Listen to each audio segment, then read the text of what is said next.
দায়িত্ব নেওয়ার কিছুদিনের মধ্যে দেশে ভয়াবহ বন্যা। তখন হঠাৎ করে চারিদিকে ইউনূস সাহেবের গুণগান। কারণ ওনার কথাতে বিদেশি কিছু সংস্থা মিলে বন্যার্তদের পুনর্বাসনের জন্য 1,000 কোটি টাকা দিবেন বলে ঘোষণা আসে। ইন্টারন্যাশনাল খেলোয়াড় বলে কথা, কিন্তু বন্যা শেষ হয়ে 9 মাস গেল, সে 1,000 কোটি টাকা আর আসলো না, আর আসবেও না। আর এভাবেই শুরু প্রশংসা নেওয়ার নয়া বন্দোবস্ত। দিল্লি না ঢাকা স্লোগান দিয়ে রাজপথ কাঁপিয়ে বেড়েছে হাসপাতটা। আর ঠিক তখনই ইলিশ নাকি কান্নডালায় ঘটলো। আওয়ামী লীগ সরকার ভারতকে সব ইলিশ নাকি দিয়ে দিত। এবার যেহেতু আওয়ামী লীগ সরকার নাই, তাই ভারতে কোনো ইলিশ যাবে না। মহা আনন্দে এই সরকারের প্রশংসা করে যাচ্ছিল সবাই, কিন্তু এই আনন্দ আর থাকলো না বেশি। সপ্তাহখানেক পর দেখা গেল ইলিশ পাঠানো হলো ভারতে। এরপর মনে আছে আমাদের ইন্টারন্যাশনাল খেলোয়াড় সুইজারল্যান্ড সফরে গেলেন, 47টা দেশের সাথে মিটিং। চারদিকে কি গুঞ্জন, এই না হলে দেশ প্রধান, এই বা দেশ ইউরোপ আমেরিকা না হয়ে যাবে কই। ওমা, এই আনন্দ আর বেশি দিন থাকলো না, কারণ এই সফরের পরপরই সুইজারল্যান্ড সরকার বাংলাদেশের সকল আর্থিক সহায়তা বন্ধ করে দিয়েছে। অক্টোবরে লোকটা মালয়েশিয়ার প্রধানমন্ত্রীকে দেশে আনলেন, আর ঠিক তার 2 মাস পরেই ডিসেম্বরে 31,000 বাংলাদেশিকে ফেরত পাঠালো মালয়েশিয়া। আর আসিফ নজরুল তাদের এই বলে সান্ত্বনা দিলেন যে প্রবাসে না থেকে বাংলাদেশের ফুটপাতে তরমুজ বিক্রি করলে আরো ভালো টাকা ইনকাম করা যায়। এখন প্রশ্ন হলো, তাহলে প্রবাসী সবার উচিত কি দেশে এসে তরমুজ বিক্রি করা? জীবনে নামাজ রোজার ধারে কাছে না যাওয়া আমাদের শক্তিশালী মুসলিম নেতা ইউনূস সাহেব কি সুন্দর টুপি মাথায় দিয়ে রোহিঙ্গা ক্যাম্পে গিয়ে লোকাল ভাষায় বক্তব্য দিল, সামনের ঈদ আপনারা নিজের দেশে করবেন। আবার সবাই বলে উঠলো এই লোকটারে কেউ থামান।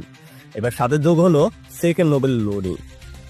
অথচ এর কিছুদিন পরেই হঠাৎ একদিন ঘুম থেকে উঠে শুনি কোরবানি ঈদ করতে দেশে নতুন করে প্রবেশ করেছে 1,13,000 রোহিঙ্গা।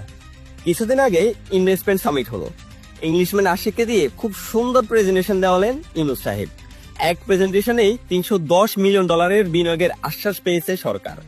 আবার সবাই বলে উঠলো এই লোকটারে কেউ থামান। অথচ বিগত 5 বছরের মধ্যে সর্বনিম্ন ইনভেস্টমেন্ট কমিটমেন্ট এসেছে এই বছর, তাও সেটি গত বছর থেকেও 8 গুণ কম। আর এইদিকে দুদিন আগে নিউজ হলো গত 10 মাসেও কোন বিদেশি বিনিয়োগের মুখ দেখেনি বাংলাদেশ।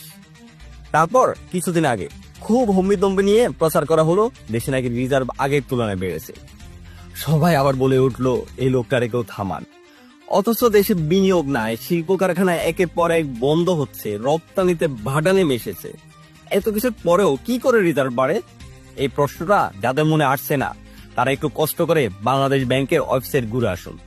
2024 আগস্টের পর থেকে এই পর্যন্ত $300 মিলিয়ন রিজার্ভ কমেছে। ইউরোসের ম্যাজিকে বাংলাদেশ নাকি প্রায় 90 ধাপ এগিয়ে বিশ্বের 47তম শক্তিধর দেশে পরিণত হয়েছে বলে প্রচার করা হলো কিছুদিন আগে। উপদেষ্টা আসিফ মাহমুদ এটা প্রচার করে খুব ভাবা নিলেন সবার কাছে, কিন্তু দেখা গেল সেই তালিকায় বিগত বছরে আমরা ছিলাম 43তম দেশ, উল্টো পিছিয়েছি 4 ধাপ। মিথ্যে প্রফেশনাল নেওয়া ছাড়া এই অবস্থা কি করেছে গত 10 মাসে দেশের জন্য? কিচ্ছু না। উল্টো উনি নিজের আখের গছিয়েছে সরকার প্রধান হয়ে।